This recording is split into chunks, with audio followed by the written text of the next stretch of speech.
Mesdames, Messieurs, bonjour et bienvenue dans cet autre numéro de votre magazine Focus Kribi.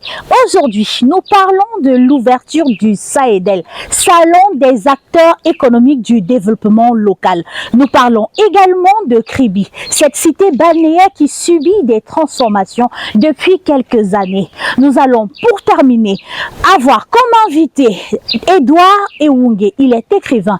Avec lui, nous irons à la découverte d'une magnifique histoire vécue entre le peuple Batanga et les colons français, anglais et allemands dans les années 1914.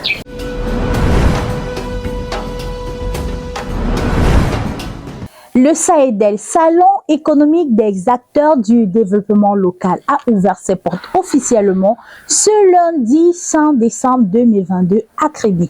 L'occasion au cours de cette cérémonie protocolaire était donnée aux organisateurs d'informer sur les objectifs réels de cet événement. Compte rendu avec Armand Tetono.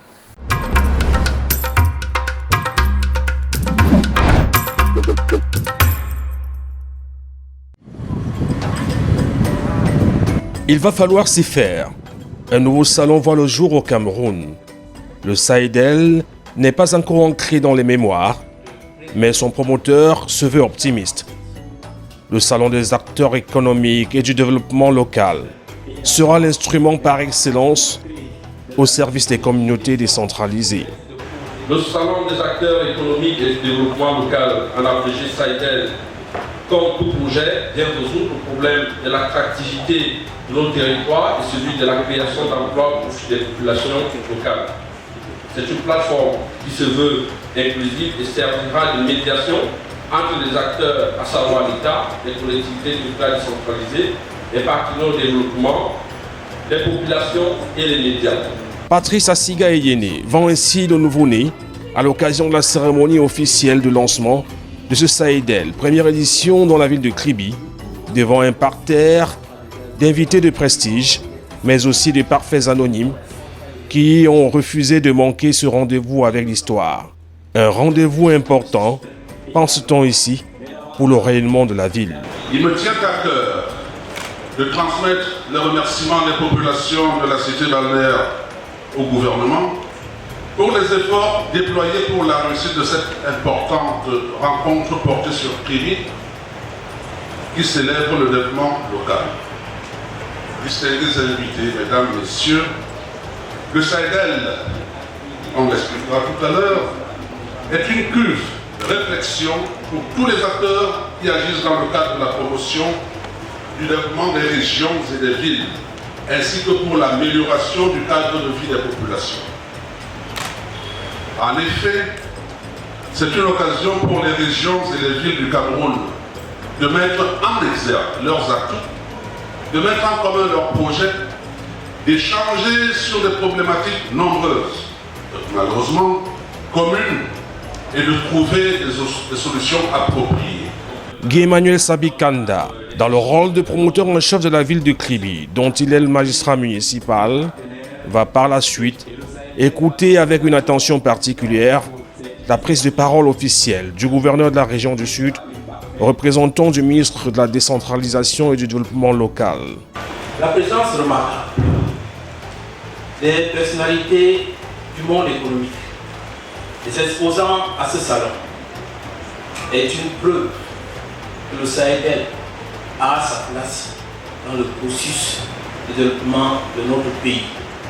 En le fait, il constitue désormais une plateforme incontournable pour la promotion des initiatives locales. Une parole très écoutée qui va déboucher sur une phase attendue avec beaucoup d'impatience. Au nom du ministre de la décentralisation et du développement local, je déclare ouvert ce tout premier salon des acteurs économiques et du développement local. Ce beau monde va par la suite assister à la coupure du ruban symbolique. De ce ruban symbolique, je déclare ouvert le salon des acteurs économiques et du développement local. S'ensuit alors la visite de quelques exposants déjà bien installés. Le stade de la mairie de Kribi. Ici, les pétroliers venus de Douala. Là, le Conseil national des chargeurs du Cameroun.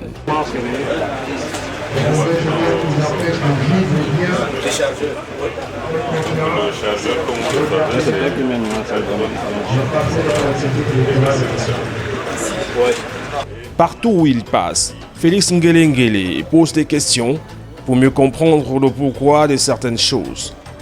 Et à la fin, c'est avec assurance qu'il fait face à la presse. J'apprécie l'initiative du maire de la ville et qui a un partenariat avec un cabinet de communication nous a organisé cet important événement.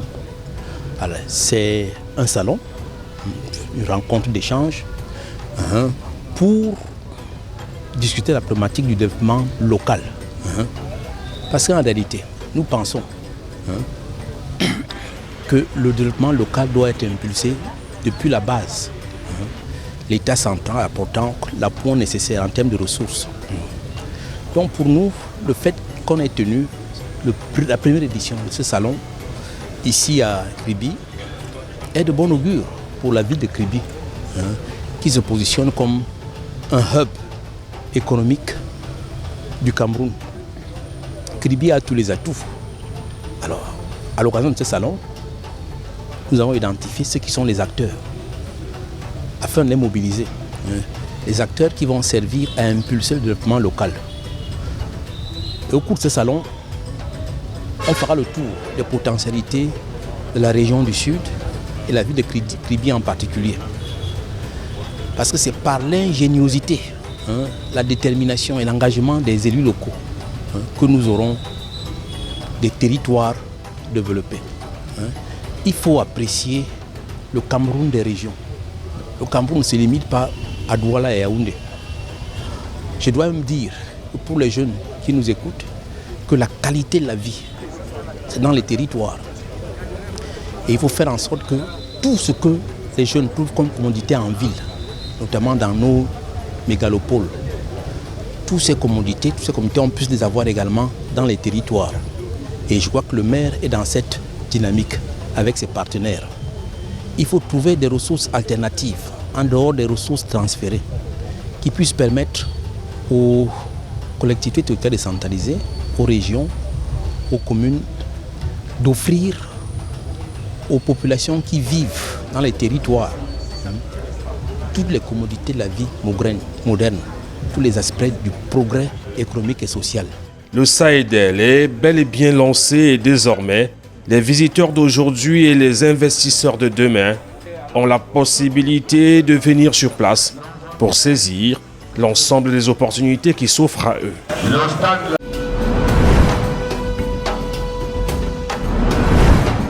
La ville de Kribi se transforme au quotidien. Une métamorphose à laquelle assistent les habitants de la cité balnéaire. Ces transformations donnent de nouvelles opportunités, parmi lesquelles le métier d'agent immobilier. Constat fait ici, dans ce reportage signé Armand Tepeno.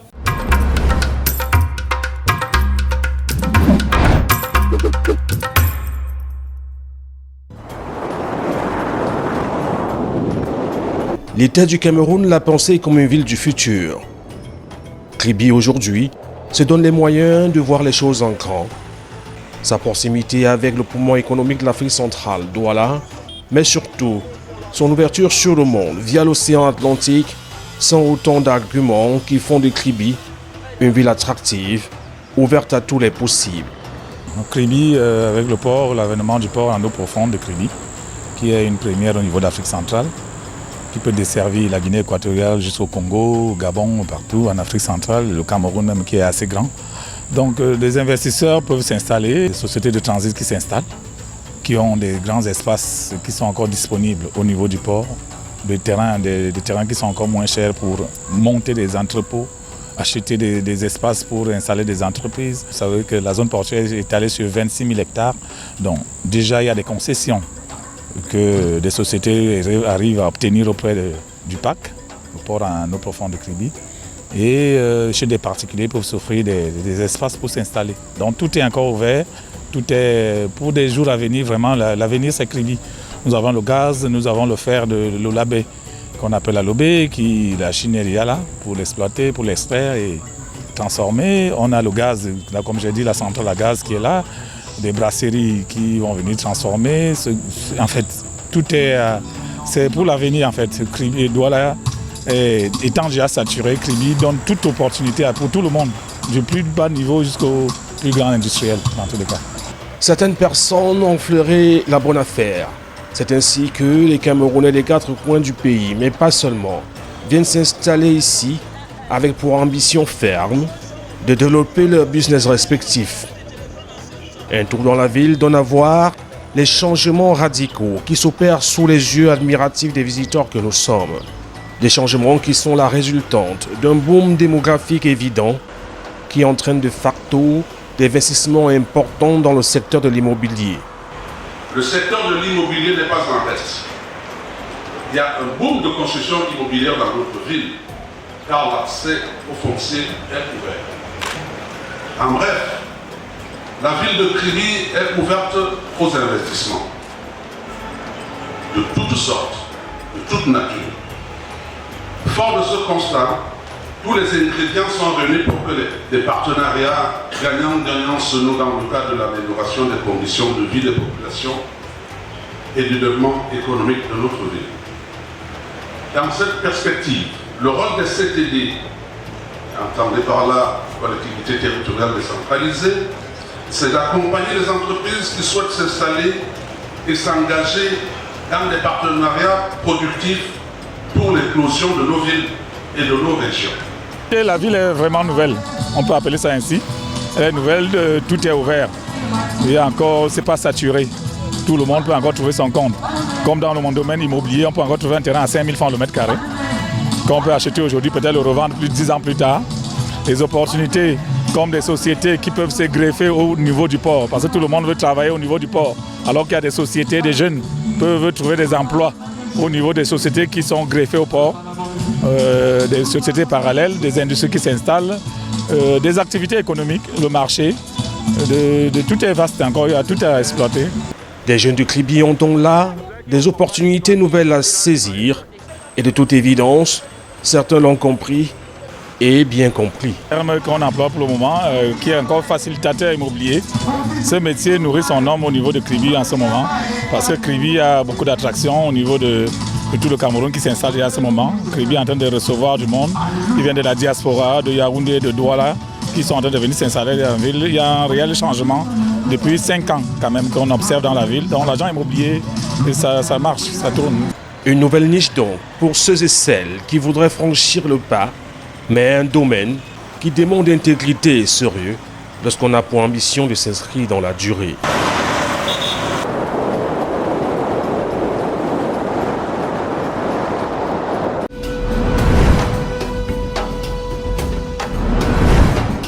Notre invité est Edouard Ewungé, écrivain. Avec lui, nous parlerons de son livre Batanga, paru aux éditions du Midi à Yaoundé en 2020. Ce livre de 300 pages, reparti en 26 chapitres, nous relate l'histoire du peuple Batanga et des colons français, anglais et allemands vécus à Kribi dans les années 1914.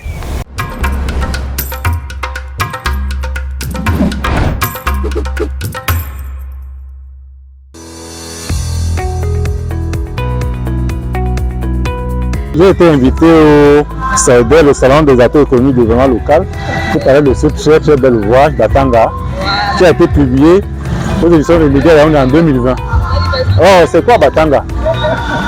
Pendant la Première Guerre mondiale au Cameroun, en 1914 précisément, il y a un combat entre les Alliés et l'armée allemande qui est présente en ville. Donc, les combats sont extrêmement intenses et il y a des dizaines de morts. Alors, ce qui se passe, c'est que les Alliés décident de venir chasser les Allemands à Kribi et les belligérants, c'est-à-dire les indigènes, sont pris entre deux feux. Qu'est-ce qui se passe donc? Pour éviter qu'il n'y ait de morts, l'armée française et l'armée anglaise décident d'exfiltrer pour le faire partir tous les indigènes de la ville de Kribi au Victoria au sud-ouest. C'est ce qui sera fait. Mais cette évacuation va se faire dans un désert immense, à la place du phare Kribi à Boumandoua, où il y aura des dizaines et des dizaines de morts. Mais malgré tout, les Indiens sont évacués à Victoria. Ils vont rester 1 an et demi en exil. Lorsque la ville de Kribi est à nouveau reprise par l'Allemagne, on leur demande de revenir à nouveau vivre à Kribi. Alors, cette arrivée va se faire en 2 vagues. Il y a d'abord la tribu Bapou, qui revient le 14 février 1916. Et le 9 mai, elle sera suivie par la tribu Bano. C'est pour ça que tous les 9 mai, les Batanga célèbrent leur fête traditionnelle. Donc dans cet ouvrage, vous allez trouver toute cette histoire des Batanga. Mais au-delà même du roman, c'est une très très grande histoire d'amour entre un homme et une femme qui se sont toujours aimés. Bon, il faut dire que le livre comporte 311 pages. Il n'a pas été préfacé, mais il y a la note de l'auteur à l'intérieur et quelques essais historiques. Et il comporte 26 chapitres.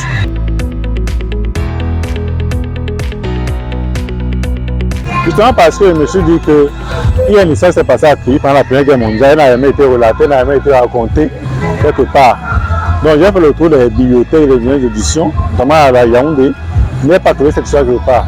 C'est ça que justement j'ai décidé de me lancer à l'écriture du roman et de raconter une histoire tragique à Kribi pendant la Première Guerre mondiale. Et je peux dire que cette histoire est également un devoir de mémoire. Étant donné que je suis un Batanga, il a fallu quand même que je raconte cette histoire pour que les générations futures puissent s'inspirer de ce roman dans leurs prochains travaux de recherche.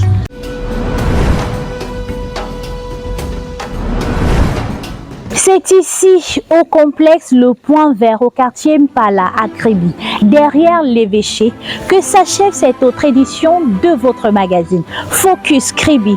J'espère que vous avez aimé. Rendez-vous très bientôt pour un autre numéro.